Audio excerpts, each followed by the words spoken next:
I built the shelter for one person. I need you to understand that before anything else.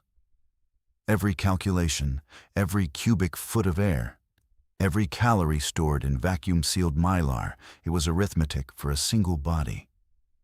My body, my lungs, my metabolism, my 62 days of sealed survival until whatever passed above would pass. My name is Owen Marsh. I'm 34 years old, and 6 hours before the world ended, I forced my brother and his family into a hole in the ground that was never meant to hold them. The thing I'd been watching for 11 days was a pattern, not a news story. That those didn't start until day 9. A pattern in European hospital admission data that someone on a forum I frequented had scraped from 3 separate national health databases.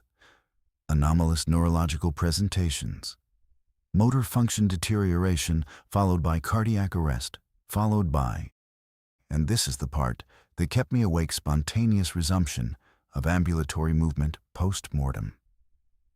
The phrase they used in the Italian data was riattivazione motoria, motor reactivation.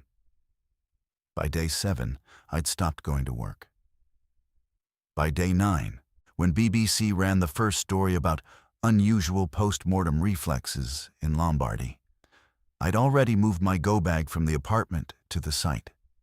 By day 11, a Tuesday, I watched a co-worker named Darren Fife seize at his desk in a way that made everyone else rush toward him and made me back toward the door. His left hand was curling inward. Not the way a hand curls during a seizure, I've seen those. The way a hand curls when the thing operating it doesn't understand fingers yet. I was in my car before anyone called 911. My brother Thomas lives 40 minutes from my apartment, 37 from my office. He has a wife named Grace and 2 children, Lily, who's 9, and Marcus, who's 6. Thomas is 3 years older than me. He manages a regional insurance office. He thinks I'm a paranoid shut-in who wastes his engineering salary on what he once called doomsday cosplay. He's not entirely wrong about any of that. I was at his door by 2:15 p.m. on a Tuesday afternoon, and I was shaking badly enough that he could see it through the glass before he opened it. "Owen, what?" "We have to go right now. Get Grace and the kids." "It's a Tuesday. The kids aren't even home from..." "Pick them up on the way. Thomas, right now. We have maybe 4 hours." He studied me the way he always does, the way our father used to study me. That calibration between concern and embarrassment, is this the real thing? Or is Owen being Owen again? 4 hours until what? And I couldn't explain, not in any way that wouldn't sound like every other time I'd been wrong.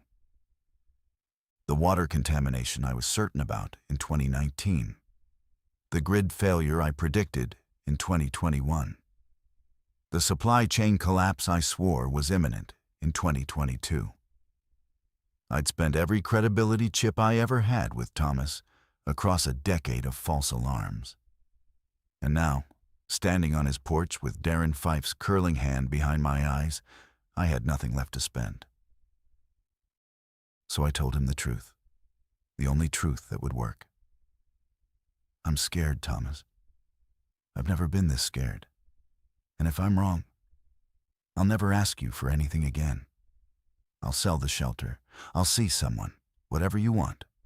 But right now, I need you to get in the car." He watched my face for 6 seconds. I counted. Then he went inside and got his keys. The shelter is 40 minutes north of Thomas's subdivision, on a half-acre parcel I purchased through an LLC 4 years ago. The land is unremarkable, scrubby pine, no structures visible from the county road. A gravel track that looks like it leads to nothing because it does lead to nothing. The access point is a drainage culvert head that swings inward on a hydraulic arm concealed by a fiberglass rock formation I fabricated myself. I'm not a doomsday prepper in the way television made that phrase mean. I'm a structural engineer who spent 4 years building something precise. A single-occupancy subterranean survival module. 700 square feet. Climate-controlled. 62 days of food, water, and filtered air for one adult male consuming 2,200 calories per day. For 4 people, 2 of them children. My arithmetic gives us 19 days.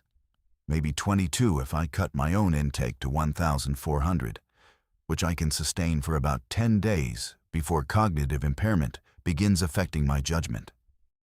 I didn't tell Thomas any of this in the car. We picked up Lily and Marcus at Eastbrook Elementary. Grace met us there. Thomas had called her from the passenger seat with a voice I'd never heard him use. Controlled, trusting something he didn't understand. She came without arguing, though her face told me everything she wasn't saying. In the car, my car, because I'd insisted, Marcus asked where we were going. Lily said nothing. She watched me in the rearview mirror with Grace's eyes. And Grace's eyes were asking the same thing Lily's were. Is this the uncle who's always wrong? Or is this something else? We're going to Uncle Owen's cabin, Thomas said, which was the lie I'd told him years ago about the property. A hunting cabin, a retreat space. He'd never visited, never wanted to. The drive took 41 minutes. The radio was playing normal programming. No alerts, no interruptions.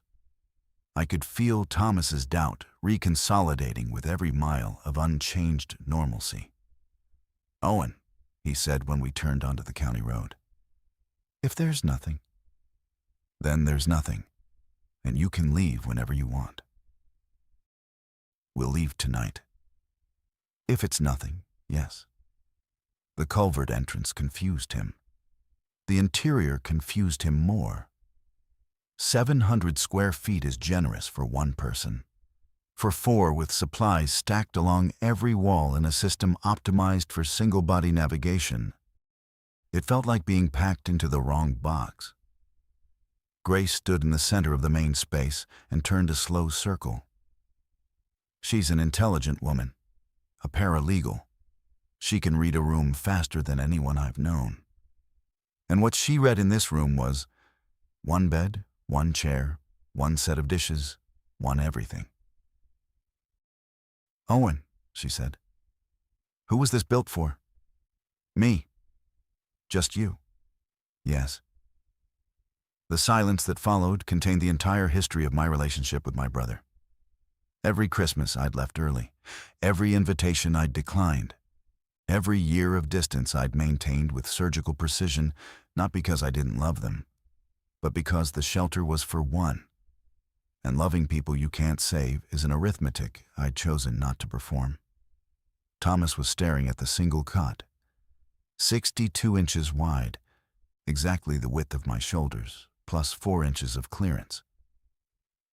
You built a bunker, he said, for just yourself. Yes. And you brought us here. Yes. He looked at me the way he'd looked at me our entire lives, with that mixture of fondness and genuine bewilderment that has always been his primary mode of engaging with anything I do. But underneath it, for the first time, I saw him calculating, realizing that I'd violated my own design, that everybody in this room was a variable I'd specifically excluded, that bringing them here wasn't the plan, it was the destruction of the plan. What changes? He asked. With 4 people instead of 1? Everything. By 4 p.m., the first national alert hit Thomas's phone. By 4:30, Grace was sitting on the floor with both children in her lap, and the phone's screen was showing footage from Atlanta that I won't describe in detail, because there's no version of what those cameras captured that belongs in the same room as a 6-year-old boy. Thomas looked at me across the 700 square feet that were supposed to be mine alone. How long? He asked. 62 days, alone, with 4 of us. I paused, calculated whether honesty served survival or destroyed it. We'll need to be disciplined. How long, Owen? 3 weeks if we're careful. Less if we're not. Grace's arm tightened around Marcus. Lily hadn't moved or spoken since we entered the shelter. She was watching the air vent, a 4-inch circular port connected to a HEPA filtration cascade I'd designed to handle the metabolic output of one person breathing at rest. 4 people, 2 of them children who breathe faster when scared, which they would be, continuously would tax the CO2 scrubbers to their margins within 3 days. I didn't say this either. What I said was, the filtration is adequate. The water reclamation handles the volume. The food is the constraint. So, we ration, Thomas said. We ration. He nodded. He stood up. He put his hands on his hips and looked around my shelter, my private, solitary, perfectly calibrated shelter. And he started reorganizing, moving supply crates to create a sleeping area for the children, pulling down the single-occupancy bedding to fashion something wider, taking ownership of a space that had never been designed for anyone's ownership but mine. And I let him. Because that's the thing I haven't told you yet. The thing that burns when I try to examine it directly. I didn't bring them here because I loved them. I mean, I do love them. Thomas is my brother. His children carry my blood. But love wasn't the engineering input. Love doesn't explain 4 years of construction for a single body. I brought them here because the night before, lying awake watching the Italian reactivation data propagate into French hospital systems, I'd run the scenario alone. Sealed in, 62 days of silence, 62 days of recycled air and my own breathing, and the knowledge that above me, everyone I'd excluded from my arithmetic was dying in ways I'd calculated and prepared for and chosen not to prevent. And I'd realized, with a clarity that felt like illness, that I couldn't do it. Not the survival, the solitude. I couldn't be the man who lived alone in a perfect box while his niece and nephew ceased to exist. I didn't save them. I needed them. Every cubic foot of air they consumed, every calorie they divided from my supply, every day they subtracted from my 62, it was the price of not being alone when the world ended. And that price was theirs to pay, not mine. The first night was the worst because it was the most honest. By 9 p.m., every major network was off air. Thomas's phone had stopped receiving data 20 minutes earlier, whether because infrastructure failed or because the towers were being deliberately shut down. I couldn't know.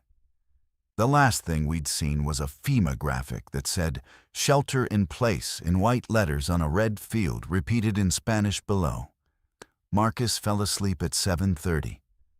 His body making the decision his mind couldn't. Lily stayed awake until nearly midnight, lying motionless on the pallet Thomas had constructed from moving blankets and the foam pad I'd stored for joint pain. Her eyes were open in the dark. I knew because mine were too. The shelter's lighting is LED strips on a dimmer circuit. I'd set them to a warm amber at 15%, enough to see shapes, not enough to stimulate wakefulness. But Lily's eyes caught the light and held it. And every time I shifted on the floor where I'd placed myself, giving the cot to Thomas and Grace without being asked, those eyes tracked me. She didn't trust me. Fair. I was the uncle who appeared at holidays with precisely calibrated gifts and departed before dinner ended. The uncle who knew her test scores but not her friends' names. The uncle who existed as a concept rather than a presence. And now I'd sealed her underground. At 1 a.m., Thomas was still awake.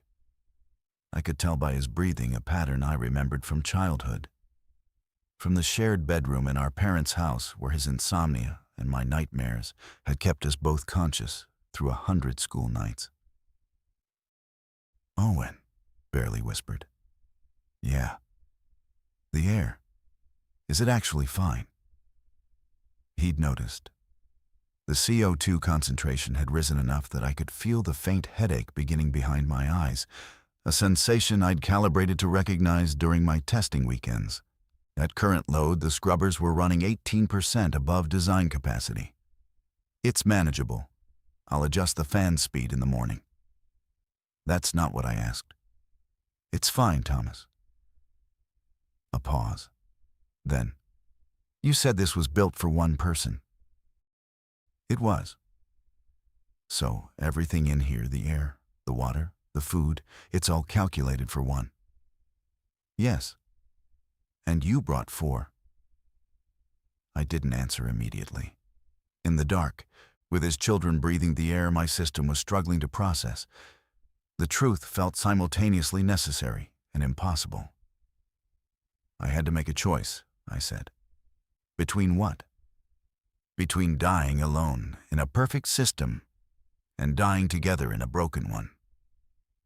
But I said, between following the plan and doing the right thing. Thomas was quiet for a long time. Then, thank you.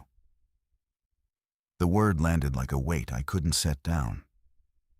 He was thanking me for something I'd done for myself, thanking me for the gift of his own diminished survival.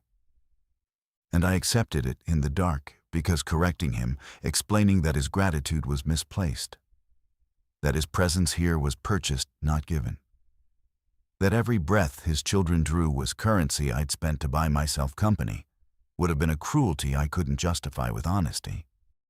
So I said, of course. And the lie settled into the foundation of everything that followed. Day 3 was when the shelter began telling me it wasn't designed for this.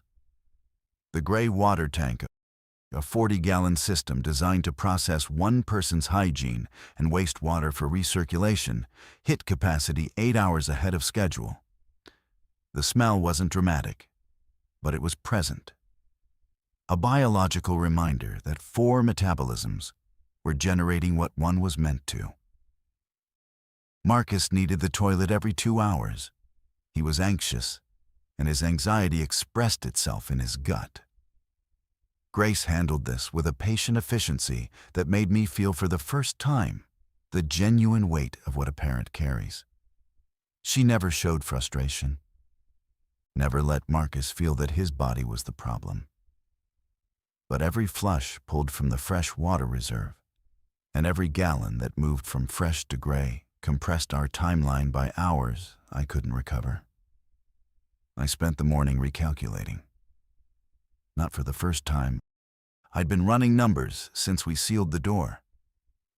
But day 3 was when the numbers began contradicting the promises I'd made. 62 days for one became 22 at our current consumption. But the CO2 scrubber's calcium hydroxide cartridges I'd sourced and stored in rotation were depleting faster than the food. At 4-person respiratory load, I had 17 days of scrubber capacity. 14 if stress kept heart rates elevated. 17 days of breathable air, assuming no one panicked, assuming the children slept normally, assuming no one got sick because fever increases metabolic CO2 output by 20 to 40%. I wrote the numbers in a small notebook I kept in my jacket. I didn't share them. Thomas spent day 3 trying to be useful. He reorganized the food stores according to a system that made sense to him, but destroyed the rotation schedule I'd built by expiration date. I watched him move cans and vacuum bags with efficient confidence, and I said nothing, because saying something would mean explaining that the rice he'd placed in front of the freeze-dried meals would cause us to consume high-calorie items last day, backwards optimization that might cost us 2 days of cognitive function when we needed it most. But correcting him would mean revealing how thin the margins were. And revealing the margins would mean answering questions I couldn't answer honestly without confessing the real reason they were here. So I said nothing, and the rice moved forward. And 2 days disappeared from the timeline he didn't know existed. At 4 p.m. on day 3, Lily spoke to me for the first time since we'd entered the shelter. "Uncle Owen, did you build this because you thought everyone was going to die?" "I built it because I wanted to be safe." "But you built it for just you." "Yes." "So you thought everyone else was going to die and you wanted to be safe by yourself?" Children don't ask questions. They make accusations shaped like questions. And Lily's accusation was perfectly accurate. I had built this shelter on the premise that everyone else would die, and I would not. And the moral framework required to sustain that decision for 4 years of construction was exactly as monstrous as her 9-year-old clarity made it sound. "I thought I'd be alone," I said. "I was wrong about that." "You weren't wrong," she said. "You just got scared." By day 5, I started managing the scrubbers in secret. The CO2 concentration was climbing toward levels that wouldn't kill anyone, but would produce symptoms. Headaches, irritability, impaired sleep, shortened attention spans. The children would feel it first. Already, Marcus was complaining of feeling weird in his head, which Grace attributed to stress and confinement. She wasn't wrong, but she wasn't complete. At 2 a.m., while everyone slept, I opened the secondary scrubber array cartridges I'd reserved for the final weeks of a solo timeline. Using them now meant they wouldn't exist later. I was borrowing from a future that might arrive to pay for a present that needed air. The headaches receded by morning. No one noticed the change except Lily, who looked at me across breakfast vacuum-sealed oatmeal packets, half portions, and said, "It's easier to breathe today." I adjusted the ventilation. She accepted this, but her eyes stayed on me in a way that reminded me I was being watched by someone whose intelligence I'd underestimated for 9 years. Thomas found the notebook on day 5. I'd been sleeping, genuinely sleeping, not the monitored rest I usually maintained. The first deep cycle I'd achieved since sealing the door, bought by the temporary CO2 improvement. And when I woke, he was sitting in the single chair, my notebook open on his knee, and his face was doing something I'd never seen it do. 17 days, he said. I sat up. The floor was cold through the sleeping pad. Grace and the children were in the far corner, the bedroom we'd designated, and their breathing suggested sleep. That's the scrubber timeline, not the food. 17 days of air. At current load, yes, but I'm managing it. I pulled from the reserves last night. We have more like 21 now. You pulled from the reserves. His voice was flat, informational. Which means the back end is shorter. Yes. How much shorter? It doesn't matter, because we won't be sealed that long. The pattern I tracked the Italian data suggested a 14 to 18 day active phase before... Before what? Before they just stop? Before population density drops below sustainable transmission threshold, the mathematics of exponential consumption of a finite host population. Owen. He closed the notebook. Did you bring us somewhere that can't keep us alive? The question was exact. Not angry yet. Thomas processes through understanding before emotion, always has. He was asking for data, not confrontation. I brought you somewhere that can keep us alive for 21 days, I said, which is longer than the surface will be unsurvivable. You don't know that. No, but the probability. You brought my children into a box that might not have enough air. I brought them into a box that does have enough air, if the timeline holds. And if it doesn't? I didn't have an answer for that. Not a real one. The real answer was, if the timeline doesn't hold, we open the door early and take our chances above, or we reduce our number. And since the second option was unthinkable, the first was the only variable.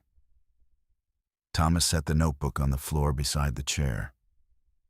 He leaned forward with his elbows on his knees. He breathed slowly and deliberately, a technique I recognized from the anger management approach he'd developed after our father's death. When the estate disputes had pushed us both to edges we hadn't known we had. "You should have told me," he said. "You're right. You should have told me before we got in the car. If I'd told you the numbers, would you have come?" He looked at me. The amber light caught the gray at his temples more than last Christmas, more than I'd noticed.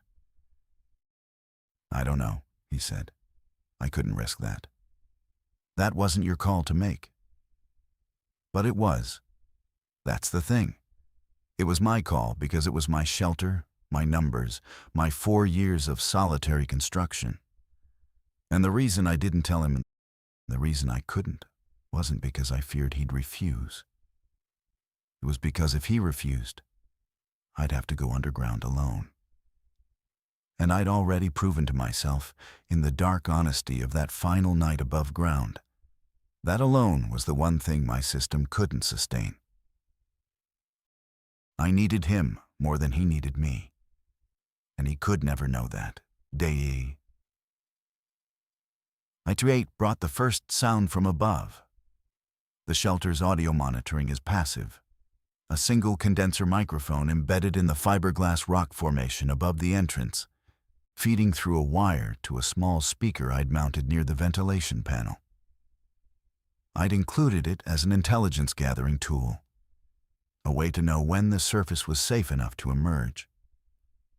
What it captured on day 8, at approximately 3:15 p.m., was a woman screaming. Not a short scream, not a startled response, a sustained, escalating vocalization that contained within it every frequency I associate with genuine mortal terror, the kind that strips pretense from the human voice and reduces it to pure biological alarm. It lasted 90 seconds. Then it stopped in a way that was worse than its continuation would have been. Marcus was awake. Lily was awake. Grace had pulled them both against her body with a reflex speed that told me she'd been ready for this, muscles preloaded, posture already configured to absorb her children into herself. Thomas looked at me. "That's the surface microphone," I said. "Someone's up there." "Yes. Someone who needs help." "Thomas." "I know." He closed his eyes. "I know." We didn't discuss it further. But the sound lived in the shelter after that, even in its absence. Marcus asked once, "Was that a person?" And Grace said, "Yes, baby, but they're far away, and we're safe here." And the lie was so practiced that I realized she'd been preparing it, holding it ready in her mouth for the moment it would be needed. Lily didn't ask. Lily looked at the ceiling, and then looked at me, and I'd understood what she was calculating. She was calculating whether the ceiling was thick enough, whether underground meant unreachable, whether the thing that had made that sound stop could find the drainage culvert that looked like a rock. 12 inches of reinforced concrete, I said to her, quietly, so Marcus wouldn't hear and understand why it needed saying. Then 4 feet of compacted earth, then the surface. Nothing is getting through that. "What about the air?" she said. "What about it?" "The air comes from outside. What if something gets in through the air?" She was 9 years old, and she'd identified, in 30 seconds of thought, the vulnerability I'd spent 6 months engineering around. The HEPA array was rated for biological particulate down to 0.3 microns. I was confident it handled anything airborne. But confidence isn't certainty, and a 9-year-old had just named the gap between them. "The filters are very fine," I said. "Nothing living can pass through them." "What about things that aren't alive anymore?" I had no answer for that, none that was honest. because the truth was that I didn't know the transmission vector with certainty. Nobody did. The Italian data suggested contact, fluid transfer, bite wounds, the mechanical insertion of contaminated material into living tissue. But suggested is not confirmed, and the outbreak had outrun the science long before we went underground. "The filters are enough," I said. And she looked at me the way she'd been looking at me since day one, with an assessment that I increasingly suspected would eventually reach a conclusion I wasn't prepared for. Day 10. The day the silence started. No sound from the surface microphone, not traffic, not aircraft, not screaming, not wind in trees or birds or the mechanical hum of the electrical grid that had, until day 8, been faintly audible as a background harmonic. Nothing. Silence, when you're underground, has a different quality than silence above. It's not empty, it's full. Full of the systems keeping you alive. The fan cycling, the water pump's periodic activation, the almost subliminal vibration of the filtration motor. Your own body heartbeat, breath, the wet sounds of swallowing and blinking that you never hear until quiet enough surrounds you. But the absence of surface sound was different. It meant one of two things. Either everything above was dead, or nothing above was moving in a way that generated noise. Both implications pointed toward the same conclusion. The active phase was either complete or approaching completion. The surface was becoming post-event. Thomas and I had established a pattern by day 10. Grace managed the children's emotional landscape, their fears, their boredom, their need for routine in a space that resisted it. Thomas managed the physical space sleeping arrangements, cleaning schedules, the small human necessities of organized cohabitation.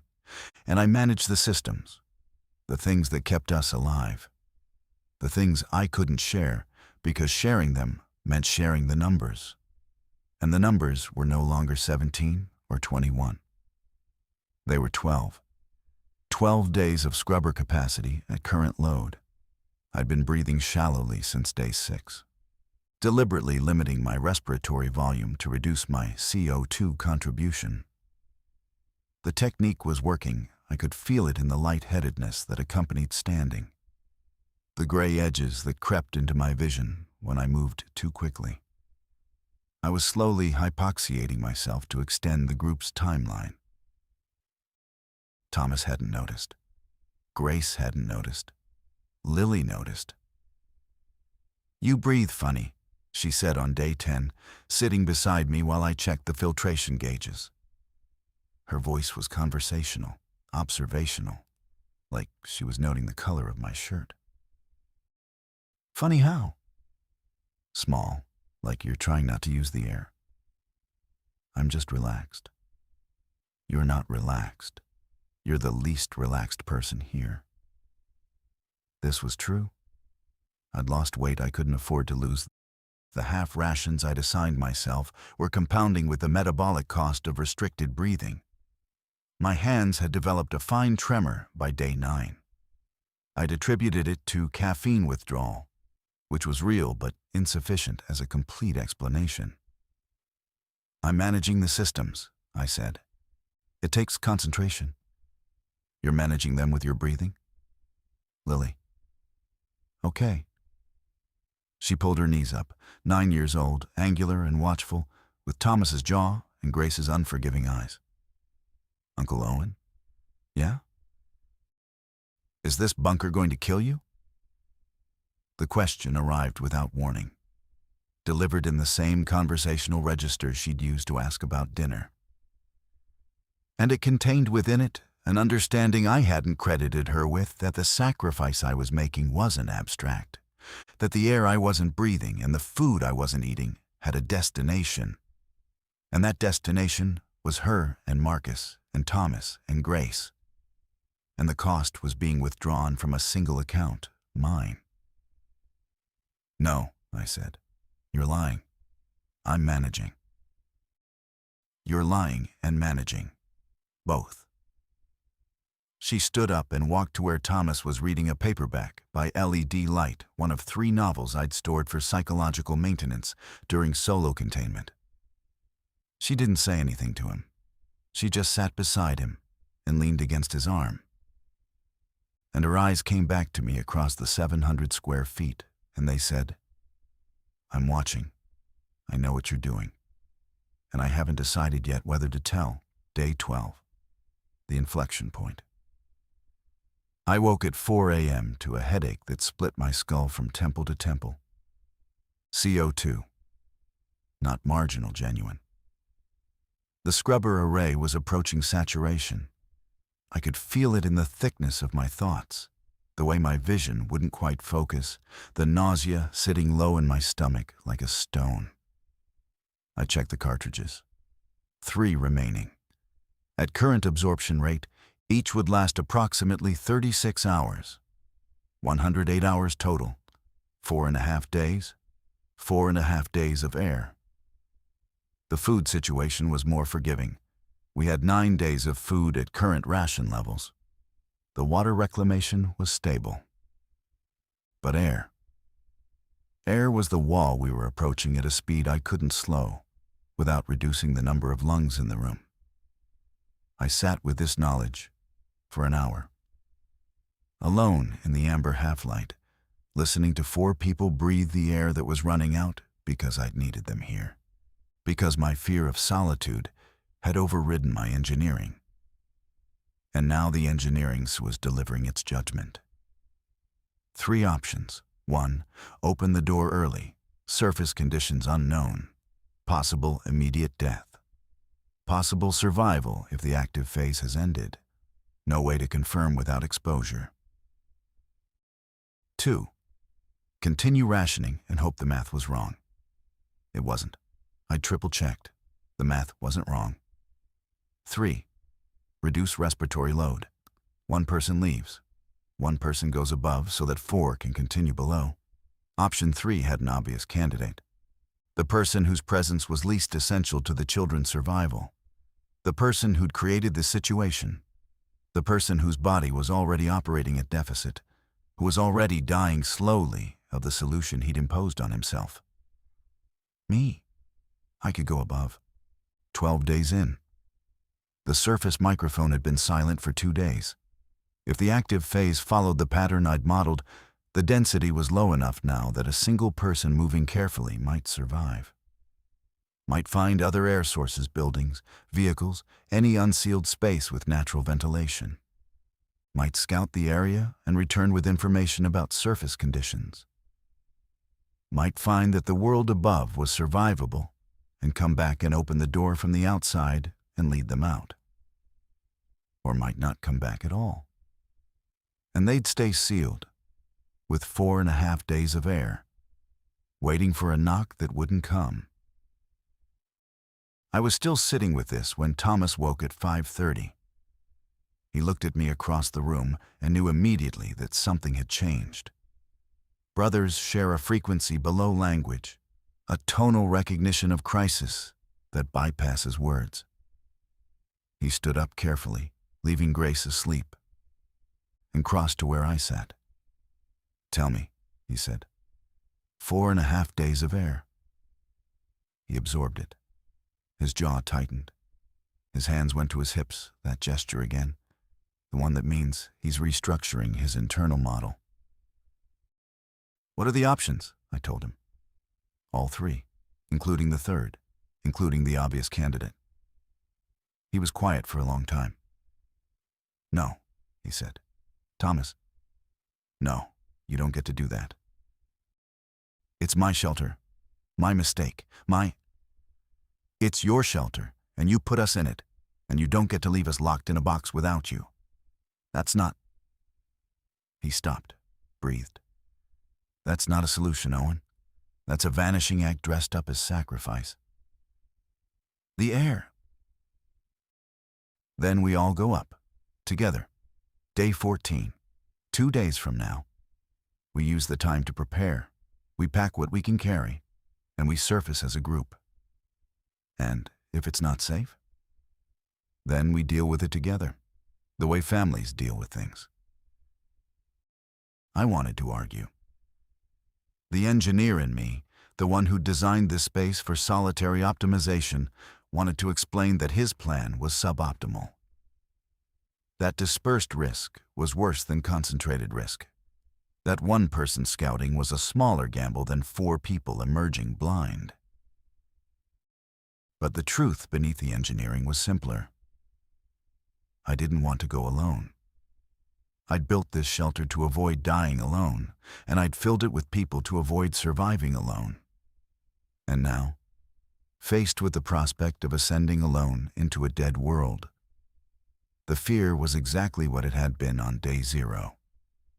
The same fear, the same need, dressed differently.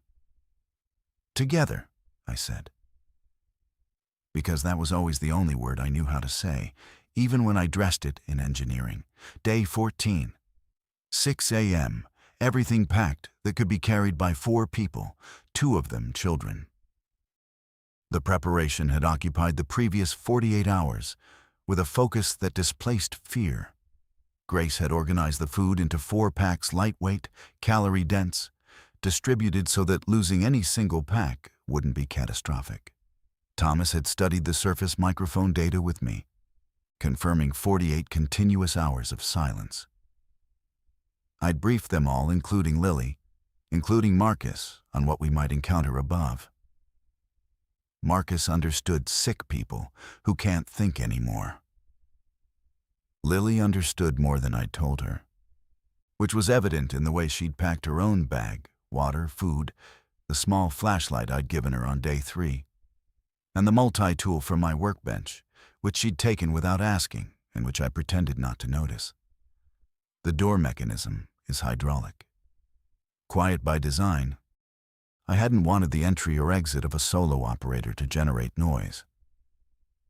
It opens inward on a pressurized arm, taking approximately 12 seconds to swing from sealed to fully open. 12 seconds during which the outside air, unfiltered, untested, unknown, would enter the shelter and mix with ours. I stood at the mechanism. Thomas stood behind me with Grace and the children behind him. This was the arrangement, me first.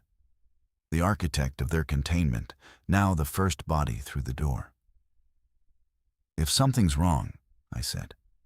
If I say close, you close it immediately. Don't hesitate, don't argue. Owen? Promise me, Thomas. Fine, yes. I released the hydraulic arm. The air hit me first. Not wrong, not contaminated or thick or dead. Cool, moving, carrying pine and soil and something faintly metallic that I associated with autumn, even though we'd gone underground in late spring. The seasons had shifted above us, while we breathed recycled air below. Light came next. Not direct sun, the culvert opens north, shielded by tree cover, but reflected daylight, gray and soft, more light than my eyes had processed in 14 days. I squinted, blinked, felt tears form that had nothing to do with emotion and everything to do with photosensitivity. The drainage culvert's external chamber is a 3-foot concrete pipe angled at 15 degrees. I crawled up it, hands on rough concrete, knees on the damp floor, and emerged through the fiberglass rock formation into a world that looked exactly the same and absolutely different. The pine trees were unchanged. The scrubby ground cover, the gravel track, the empty county road visible through the tree line. No vehicles, no people, no sound except wind through branches and, distantly, a bird. A single bird whose species I couldn't identify, calling in a pattern that suggested normalcy, territory, routine. I stood in the tree line for 3 full minutes, scanning, listening, feeling the air move against skin that had forgotten what moving air felt like. Nothing moved except vegetation. Nothing sounded except nature. No evidence of human presence, living or otherwise. Clear, I called into the culvert. My voice sounded wrong to me, thin and unused. Thomas emerged first, then Grace, then Marcus, lifted through by Grace's hands from below. Then Lily, who climbed the pipe with a competence that startled me, hands and feet placed with deliberate efficiency, as if she'd rehearsed this. We stood together in the pine scrub, 4 people blinking in daylight, breathing air that tasted like the world. Marcus pressed his face against Grace's hip. Lily turned in a slow circle, the same circle Grace had made in the shelter on day 1, the same assessment, the same cataloging. "It's quiet," Thomas said. "Yes." "Is that good?" "I think so." The county road was empty in both directions. No vehicles, no debris, no evidence of passage or conflict. Just asphalt and shoulder gravel and the silence of infrastructure abandoned. We walked south. My car was parked on a fire road a quarter mile from the shelter entrance, the same place I'd left it 14 days ago. If it was still there, it represented range, mobility, the ability to reach a town and assess what remained. It was still there, undisturbed. Pine needles accumulated on the windshield suggested nothing had touched it in 2 weeks. I wiped them away with my hand, and the glass beneath was cool and ordinary. And the ordinariness of it felt surreal. A relic from a world that had ended while this object just sat here, waiting. The engine turned over immediately. Half a tank, enough for 140 miles if I drove conservatively. Thomas sat beside me, Grace and the children in the back. The same configuration as day 0, reversed. We drove south toward Millfield, the nearest town, population 600, 12 miles from the shelter property. The road was empty. The forest pressed close on both sides. No other cars, no movement. At mile 4, we passed a house set back from the road behind a wire fence. The front door was open. Not broken, just open. A pickup truck sat in the driveway with its driver's door ajar. "Don't stop," Thomas said. "I'm not stopping." But I slowed, and we all looked. And what we saw through the open door was nothing. Darkness, an empty hallway, no bodies, no blood, no evidence of violence. Just absence. "Where are they?" Marcus asked from the back seat. "They left," Grace said. "People left when things got scary." At mile 7, we found the first car stopped in the road. A sedan, blue, ordinary, centered in the lane as if it had simply ceased to move. No collision damage, no skid marks. The driver's window was down, and the seat was empty, and the keys were still in the ignition. I pulled around it. Thomas was watching the tree line now with a focus that told me his body had activated something his mind hadn't articulated yet. Fight or flight. The old wiring. Responding to environmental cues I was also collecting, but hadn't yet assembled into threat. "Owen," he said. "There." He pointed forward and right. On the shoulder, 50 yards ahead. A figure, standing in the ditch where the road met the tree line. Still, facing the road, not moving. I stopped the car. "Keep driving," Grace said. "Owen, keep driving." The figure was human-shaped, wearing what appeared to be jeans and a dark jacket. Standing at an angle that didn't quite resolve into natural posture, the weight distributed wrong, the shoulders uneven, the head tilted at a degree that suggested the neck was operating outside voluntary control. I didn't need to get closer. I'd seen Darren Fife's hand curl inward at his desk. I'd spent 11 days studying video of motor reactivation from Italian hospitals. I knew what I was looking at. "It's not moving," I said. "Keep driving," Grace repeated. "It's not reacting to us." "Owen, the children." I pressed the accelerator. Smooth, controlled. No sudden noise. We passed the figure at 30 miles per hour, and I watched it in the rearview mirror, and it did not turn, did not track us, did not move at all. Just stood there in the ditch like a mechanism with no input. Thomas exhaled beside me. "It's real," he said. "It's actually real."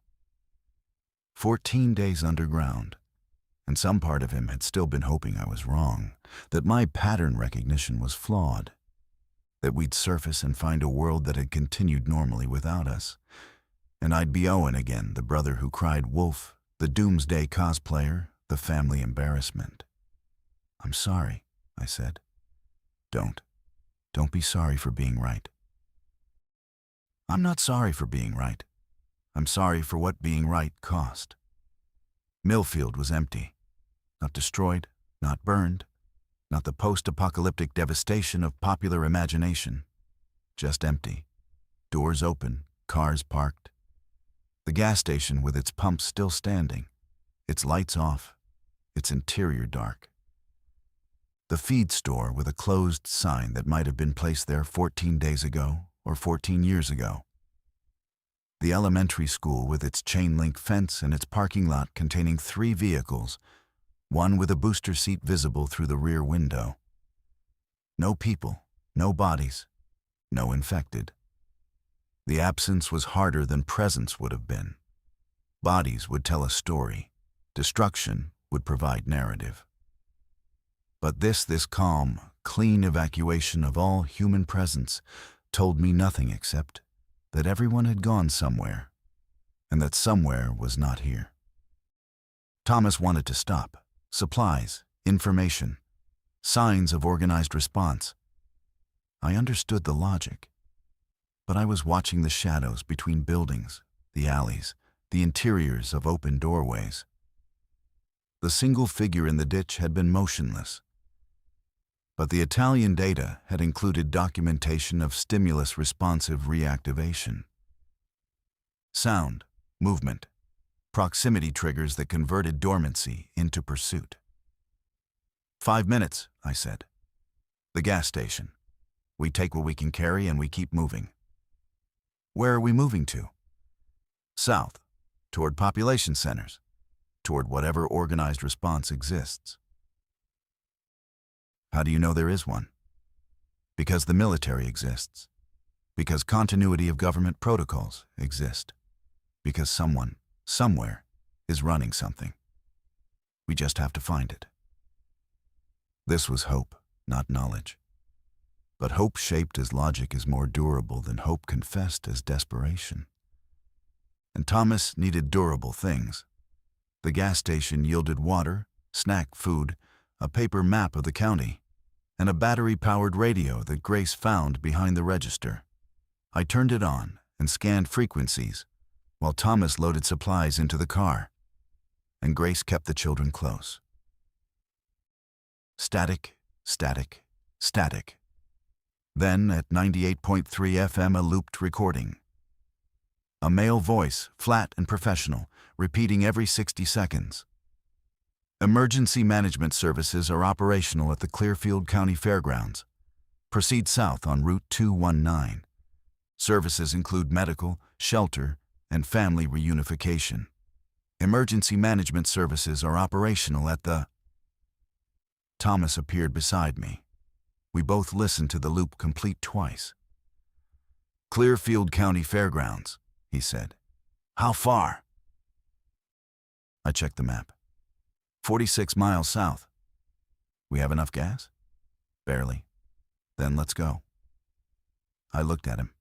My older brother, insurance manager, father of 2, standing in an empty gas station in a dead town, holding bottled water and listening to a robot voice promise that something functional still existed, and choosing to believe it. Thomas. Yeah. There's something I need to tell you before we get there, before we're around other people. He waited. I didn't bring you to the shelter because it was the right thing to do. I brought you because I couldn't go alone. The bunker, it works for one person. It was designed for one. And I designed it that way because I thought I could be alone. I thought I'd be the kind of person who could survive by himself. But when it actually came, when I actually had to choose, I couldn't. I needed you there.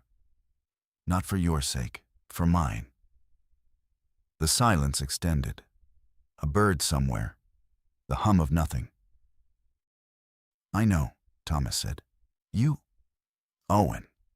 I've known you for 34 years. You think I don't know why you showed up shaking on my porch? You think I didn't know?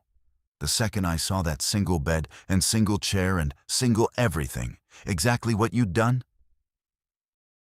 You came anyway. Of course I came anyway. He shifted the water bottles to one arm. You're my brother. You needed us. That's Owen. That's a normal thing. That's not a confession. That's just a normal human thing. I risked your children's lives because I was afraid to be alone. You saved our lives, and you were also afraid to be alone. Both things are true. They don't cancel. I stood there in the empty gas station, holding a radio that was promising something I desperately wanted to believe. And I felt for the first time in 14 days, maybe for the first time in 4 years of construction and isolation and careful solitary architecture, that I'd been forgiven for something I hadn't realized I was asking forgiveness for. Not by Thomas. Thomas had never needed to forgive me because Thomas had never held it against me. By myself. I was forgiving myself for being someone who needed people, for being unable to survive alone, for building a perfect machine and then breaking it open because the perfection was unbearable. The drive to Clearfield County Fairgrounds took 90 minutes. The roads were empty but navigable, no blockages, no destruction, just the eerie vacancy of infrastructure continuing to exist without the people it was built for. We saw 3 more figures. 2 on the roadside, standing in that wrong posture. 1 in a field, far enough from the road that it appeared as a dark vertical mark against the grass. None reacted to our passage. None moved. They're dormant, I said. The active phase is over, but they're still present. What wakes them up? Thomas asked. I don't know. Proximity, probably. Sound. Direct interaction. So we don't interact? We don't interact. Marcus had fallen asleep in the back seat. The motion of the car, the exhaustion of 14 days in a concrete box. His body had surrendered to movement the way it couldn't to stillness. Lily was awake, watching the landscape scroll past, cataloging everything. Uncle Owen, she said as we passed mile marker 38. Yeah? Are you going to rebuild it? Rebuild what? The bunker. When this is over, are you going to fix it and seal it back up? The question had layers. She wasn't asking about construction. She was asking whether I would retreat again. Whether the version of me that had existed for 4 years, the one who built in isolation, who prepared for solitary survival, who excluded everyone he loved from his contingency plan, was the version she should expect going forward. No, I said. I don't think so. Why not? Because it didn't work. Because the math was wrong. Not the engineering was sound. The premise, the human premise, the idea that survival means anything as a solitary act. The shelter worked perfectly as a machine and failed completely as an answer. Because the question was never, how do I keep breathing? It was, what am I breathing for? Because I'd rather build something with a bigger table, I said. She considered this. Then she turned back to the window and watched the empty world pass by. And I thought I saw, just briefly, at the corner of her mouth, something that might have been approval. The fairgrounds appeared at mile 44. Before we saw the buildings, we saw the signs: hand-painted plywood, orange spray paint, arrows pointing south. FEMA services, medical, family reunification. Check in at Gate 3. Then the fences. Then the tents. Then the military vehicles, Humvees, 2 5-ton trucks, a communications array with its antenna extended. Then the people. People. Moving. Alive. Organized. Wearing uniforms, civilian clothes, medical scrubs. Walking between structures with purpose. Carrying supplies. Talking. Grace made a sound I'd never heard from her, a single exhalation that contained within it the release of 14 days of controlled composure. Thomas reached across and put his hand on my arm. Squeezed. Said nothing. We approached Gate 3 at 5 miles per hour. A National Guard soldier, young, early 20s, tired but alert, raised a hand. I stopped. How many in the vehicle? 4. 2 adults, 2 children. Any bites, scratches, or contact with infected individuals? No. Where are you coming from? A private shelter. 14 days sealed underground. He looked at us through the windshield. 4 people. Thin, pale, blinking in daylight that still felt too bright. The look on his face was familiar. I'd seen it in my mirror. The recalibration of someone encountering something they'd modeled but not experienced. Pull forward to the white tent. Medical screening first, then registration. Welcome to Clearfield. Welcome. As if there was something to welcome us to, as if the structure beyond the gate was a destination rather than a way station. As if welcome still meant what it used to mean. But Thomas said thank you, with a voice that cracked on the second word. And Grace was already opening her door before I'd fully stopped. And Marcus woke to Lily shaking his shoulders, saying, "We're here, we're somewhere." And the machine I'd built and broken open had delivered us imperfectly, dangerously, with margins thin enough to see through to something that resembled continuation. They processed us separately and then together. Medical checks, blood draws, thermal imaging, questions about symptoms and timeline and location. The doctors were thorough but fast. We weren't their first underground survivors, and we wouldn't be their last. Thomas and Grace took the children to the family shelter area, while I completed the longer engineering debrief with a civilian coordinator who was collecting information about private shelters, supply caches, infrastructure, anything that might expand the recovery footprint. I told them about my shelter, location, capacity, remaining supplies, the filtration system's specifications, the water reclamation design.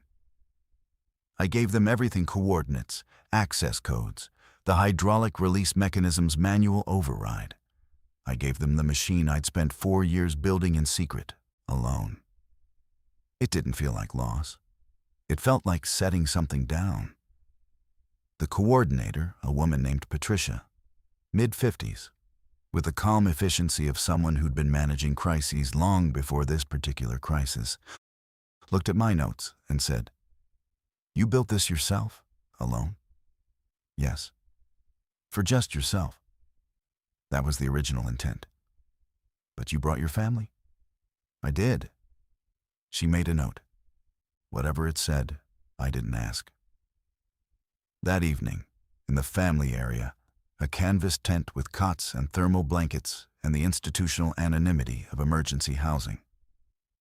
Thomas found me outside, leaning against a fence post, watching the perimeter guards walk their patterns. He didn't speak immediately.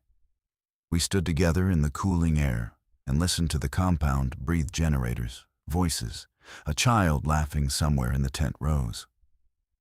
Sounds of continuation. "Lily asked me something today," he said eventually. "What?" "She asked if you were going to live with us now." I turned to look at him. "What did you say?" "I said I didn't know, that it was your choice." He paused. "Is it? Your choice?" 4 years I'd spent building a shelter for one. 4 years of choosing separation as survival strategy.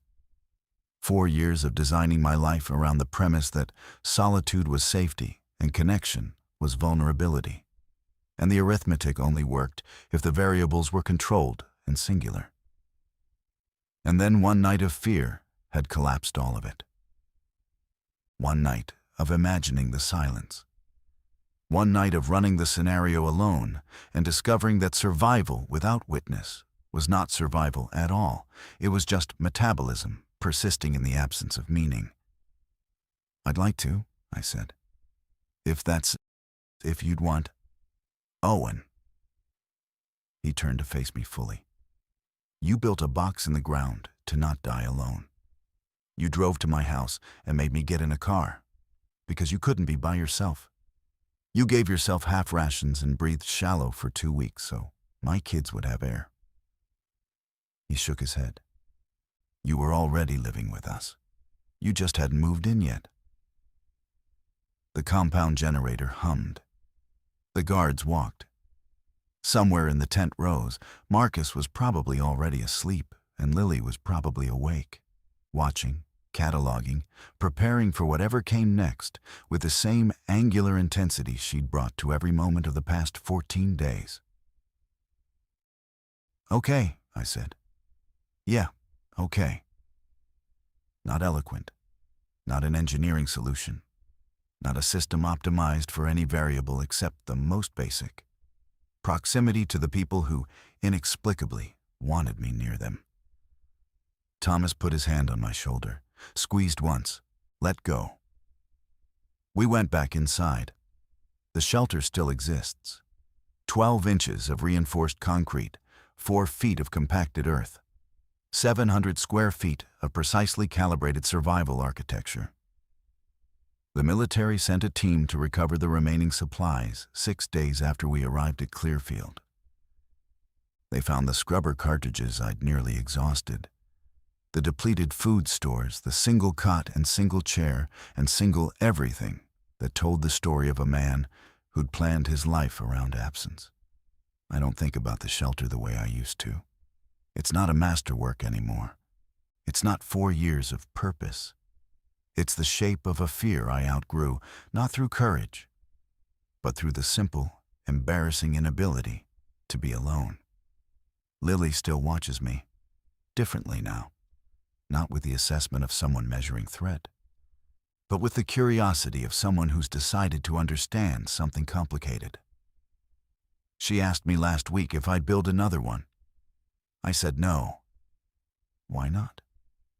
Because I'd have to build it bigger, and bigger defeats the purpose. What was the purpose?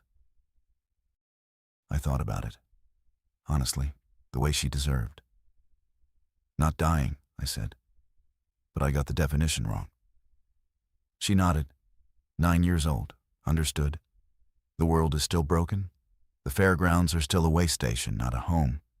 The figures still stand in ditches and fields, dormant or dead or waiting no one's sure which. But I sleep now with 4 other people's breathing in the room. And the sound of it is the opposite of everything I built. And the opposite is what I needed all along.